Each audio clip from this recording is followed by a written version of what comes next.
Wednesday's workout. Our workout for the day is an AMRAP in 24 minutes of 7 muscle ups and 14 V-ups. To start the workout and every 6 minutes thereafter, you'll need to complete an 800-meter run. So at the very start of the workout and then at those blocks. When you come back in after your run, you'll pick up where you left off. For example, if in my first round I did my 800-meter run and I then completed 1 round and 1 muscle up, after my second 800-meter run at that 6-minute mark, I'll come back up and pick up on that second, third, and fourth muscle up, and so on. So you'll have a pause-play effect on this workout, and you'll be picking up where you left off. At the end of the workout, we'll have a finisher of a max Superman hold in 3 minutes, so accumulating as much time in that position as you possibly can. Always promoting that good position, but we'll talk about that again in a moment. A few tips with this workout today, guys. The run is definitely not a rest. It's a huge important part of this particular workout. Don't hit it like a red line. It's not supposed to be an absolute 100%. Consider that it still is an 800-meter run, but also consider that you're only working with 6-minute blocks. So you need to be able to get that run done with enough time to come back in and get some work done on that scoring side of those rounds of muscle ups and V-ups. So put in a good solid effort and keep chasing that number down. Watch the clock, watch your rest, and see if you can keep maintaining that same speed throughout the duration of this workout. Another little tip for you, being a gymnastic style workout, find your positions before you go through that range of motion. The hollow and the Superman are crucial positions to be in. Before we move through a gymnastics range of motion, we want to make sure that we bring the body together as one tight piece. That means gluing the feet together, the legs, the glutes and the belly are nice and tight, and then we can move our body weight through that movement much easier than if everything were relaxed and heading out into different directions. So glue everything together nice and tight, whether you're doing that RxD workout or you are doing the scaling option, same goes for all of those gymnastics movements. Scaling wise for today, we've got a few options for you in the way of that muscle up. We've got that first option of reducing the muscle ups. If 7 around is a little bit too much to ask, you can reduce that number down, I'd say somewhere around 3 to 4, no less than that, but use your judgment call, or you can ask us if you're unsure.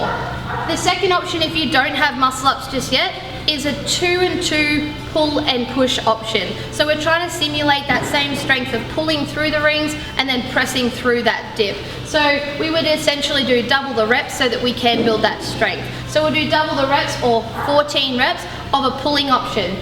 In that category, you can choose a chest to bar pull-up, a regular chin over bar pull-up, or a banded pull-up, nice and strict, keeping everything nice and tidy to build that strength. On the pressing side of the movements, you can either do a ring dip, a deficit push-up on some dumbbells to increase that range, a regular toe push-up, or a knee push-up from there. Pick something that's a bit of a challenge for you, but also something that you can continually cycle through with minimal rest for this particular workout. We also have a following scaling option for those V-ups of a tuck crunch, and we can break that down further to a sit-up if need be. We're now going to show you a demonstration of the movement, so watch by. Our first movement is the muscle up, starting from a full locked out arm at the bottom and then achieving that locked out elbow at the top of the rings. For all of our ranges of motion, we need to ensure that we start from a full hang at the bottom and we do achieve that full lockout of the elbow at the top. I'm now going to show you a pause repetition, which would be locking the elbows out on the way down from the muscle up. We want to make sure that we have that clear, defined lockout before the descent. This is a pause repetition. We can scale with a chest to bar pull-up, hitting the chest below the clavicle, a regular chin over bar pull-up, or we can also achieve a strict banded pull-up with full control from that lockout all the way with the chin over the bar. Our pressing movements will start with a ring dip, so starting from the top of the rings, lowering down until the bicep touches, and then achieving that full lockout at the top. We can do a deficit push-up, touching the chest on the floor, and a full lockout at the top. We can also do a regular toe push-up, touching the chest with a full lockout, or the same range of motion on the knees with slightly less weight. Our final movement is our V-up, folding in half until our hands reach our toes. We can scale to a tuck crunch from a hollow, hugging the knees to the chest, back to the hollow, or finally a sit-up, The shoulders must hit the floor at the back and reach all the way to touch the toes at the front. To start the warm-up, complete a 200-metre run or row if needed. We'll then complete 25 metres of a Spider-Man and turn. We'll lunge out in front, elbow to the floor, reach to the side, back to the floor, and then continue lunging forward. We're then going to move on to 20 alternate toe touches. Take a wide stance and rotate from one toe to the other toe for 20 repetitions.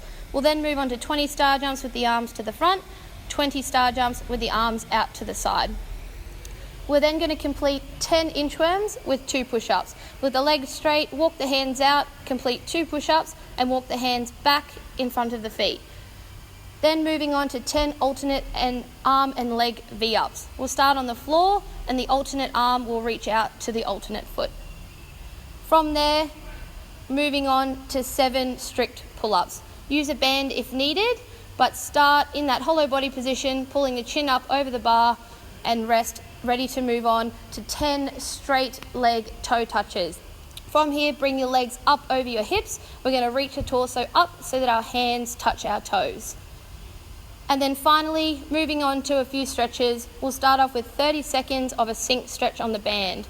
Palms face down, open the chest up nice and tall, begin in this position. If that feels achievable, lower yourself down in the lunge for a greater stretch.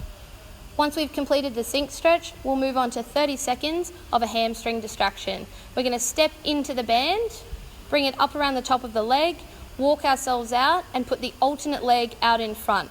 Relax that hip and let that band stretch that hamstring and then swap over to the other side.